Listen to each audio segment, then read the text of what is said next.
What's up, everybody? Crypto Noah back with another video. I know it's been a minute. I got some fire content for you guys here today and in the future, and I'm going to get back to posting videos consistently, 2 to 3 videos a week. Like you guys are used to, we just been building. So in this video, we're going to be talking about rebalancing strategies, particularly how to rebalance your liquidity pools correctly in the bull market as we're going into the bull market 2025. We got Trump in office, the markets have been loving Trump. I mean, we got Bitcoin at around 100K. You know, we got the Bitcoin and Ethereum ETFs. We got the Fed lowering interest rates. So just all things are looking good going into 2025. So before we get started, I do have to say none of this is financial advice. These are my own perspectives, research, and opinions, and should be treated as such. Always do your own research, but use this channel as a starting point. So to start, I have to explain what yield farming is. I have to explain what concentrated liquidity is, and I have to explain what rebalancing is, just in case this is your first time to the channel. So yield farming is a way to get a yield on your assets. So in crypto, it's 4 ways to get a yield. Staking, which is, staking your funds on a blockchain's staking contract like ETH 2.0. Borrowing and lending fees, staking your funds on a platform like Aave and getting paid APY so that the platform can loan out your funds. Staking your funds on insurance platforms such as Nexus Mutual, and they pay you to facilitate insurance premiums. And the 4th way, the most profitable way, the way we talk about on this channel, is staking your funds in the form of pairs on decentralized exchanges such as Uniswap, and you get paid trading fees anytime people swap back and forth in the pool that you staked your funds in. Okay, taking it a step further, let's talk about what is concentrated liquidity. Okay, so this is the Ethereum USDC chart. So concentrated liquidity essentially allows you to provide liquidity within a given price range so that anytime the price is within your range, you're making passive income. So for example, let's say I want to provide liquidity from 3,029 to 3,871. Anytime prices between these 2 green lines, I'm getting paid. Now, if I want to turn up the yields, I can make my range really, really narrow, right? But this increases my risk because it's a higher likelihood that it'll go out of range. Or if I want to lower my passive income, but lower my risk and lower how much I'm going to have to look at this and manage it, I can make it wider, okay? Now, let's talk about where rebalancing comes into play. Let's say my range was in between these blue lines again, right? And then the market pumped outside of it. Well, yield farming via concentrated liquidity is like a limit order for the underperforming asset. So if this were to happen, that means I'm in 100% USDC because that's the underperformer. If it goes out of range to the downside, right? Like let's say if it did this, let's say this was my range and for some reason and it went down, now I'm going to be in 100% ETH, right? So rebalancing comes into play as like, let's say this is my range and I want to get this thing back in range so I'm making money, because anytime it's outside of my range, I'm not making any money. So I want to get it back in range, and let's talk about how I go about doing that. Okay, so when you're yield farming in the bull market, there's a couple things you have to know first.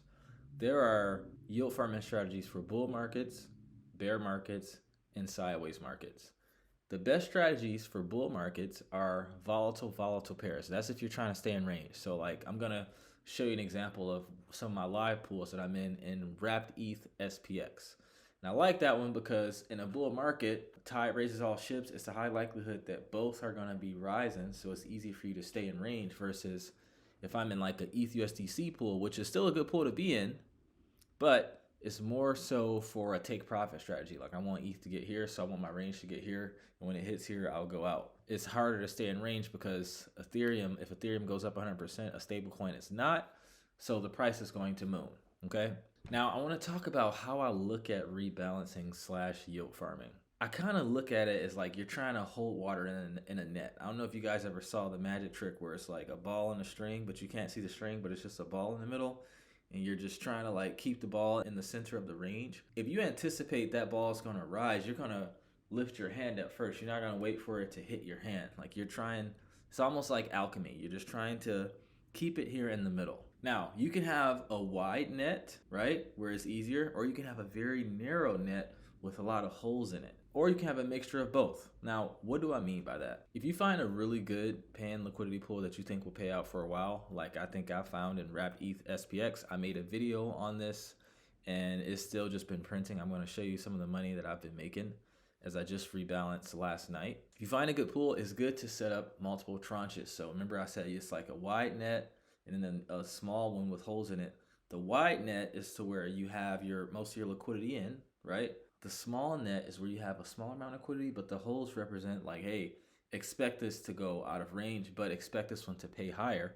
But if you set up multiple tranches within the same pair, if it goes out of your range on one, it's still in your range in the other one.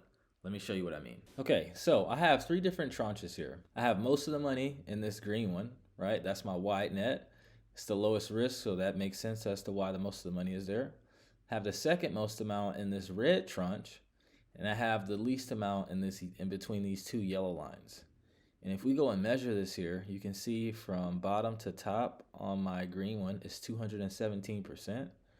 If I go from my red one, bottom to top, it's around 100%. And if I go to my yellow one, 35% pretty much, right? So if it goes out of my yellow one, it's okay because it's in my red one. If it goes out of my red one, then it's in my green one. If it goes out of my green one, then hey, that just means I probably waited a little too long to rebalance. So, you have impermanent loss. And let me tell you how I look at this. Like, I was in this around here, right? I don't remember when I got in, but it was around almost 2 months ago. So let's just call it here. It's been dropping. As it's continued to drop, I just lower my bottom ranges, except for this yellow one. This one I just use to mirror price because the yields are so high that I'll be playing with house money in probably a few more weeks, and then I'm in a risk-free pool. Okay, so that one's different. But for the red one and the green one, as it's dropping, I'm just going to be lowering my bottom range, right? I might lower the top one on the red one, but on the green one, I'm keeping it because that's where most of my money is. So it's just dropping, right? I'm lowering my bottom one. And then if it takes off and goes to the top, when it goes back up, I'm break even plus my fees. Now, what if this thing starts to blow up here and now we're way up here? Well, that tells me SPX is about to go on a run versus ETH. So now I'm going to start to raise my bottom ones a little bit, like keep it, a little bit below price, but I'm going to raise my top ones. And I think SPX can at the very least 10x this cycle. If I think price is going to go here, for example, I'm going to set my range here because as it's continuing to rise, the more it's going up, the more it's selling SPX into ETH. And I don't have a problem holding ETH, but I do want to be able to experience the price appreciation from SPX.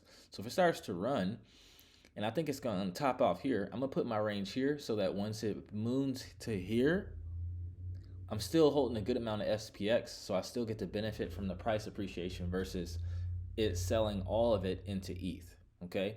So you're kind of anticipating where it's going to go. In my mind, I'm anticipating where it's going to go, and I'm going to set my range a little higher to where I think it's going to go, so it's not selling as much of the SPX, so I can experience the price appreciation, but still be able to get a good yield, right? And if I think it's consolidating, then hey, I'll just make my ranges a little bit tighter so I can maximize. As it starts to moon, I'll open it up a little bit, right? Hopefully that all makes sense. It's the same thing on the downside. If I think it's going to drop to here, I'm going to make my range here so that I don't have to take as much of a loss and experience as much impermanent loss. Unless I'm like, hey, I want to buy this dip hard, right? If this was ETH, I would make it to where it's going because, I want to buy as much cheap ETH as I can because it's almost a guarantee that ETH is going to go up. Now, if we go over to Revert Finance, let me go ahead and refresh this. And it shows all of them are in range right now. So my principal is up almost 2K. I just rebalanced this last night, as you can see, 1 day, 21 hours, okay? And it's paying out 247% APR, and I've already made 151 bucks, right? If I look at this is my wide range. So this is the one that's paying the least amount. If I look at my mid range here, this one I've been in for 11.8 days, and you can see I've made 753 bucks doing absolutely nothing, right?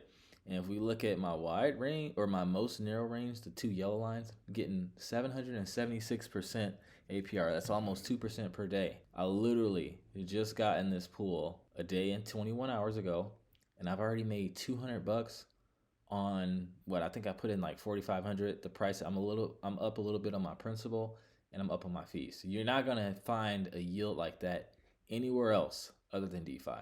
Okay, guys, this is the 3rd video I made on rebalancing. I made 2 more within the past year, so definitely give those a watch to just get a better idea. But if you like this kind of content and you want to get access to an elite DeFi community and learn how to print money and deploy the same yield farming strategies that I show on the channel, or create a yield farming strategy that's in alignment with your lifestyle and your goals, click the link in the description, book a free strategy session. You'll talk to me or one of our coaches, see if our program is a good fit for you. We have a 13-hour course that covers all the strategies, trading, mindset, security, everything. We do bi-weekly calls. We put out buy and sell calls and just different opportunities from within the group. And we all have each other's best interests at heart. So if that sounds interesting to you, book a call. I can't wait to hear from you. I mean, honestly. Other than that, if you got value, I ask you to drop a like, drop a comment, subscribe, share with a friend. Let me know what yield farming strategies you want me to cover next. Other than that, I thank you guys so much for tuning in. I love every single one of you watching, and I'll see you in the next video. Take care and trade safe.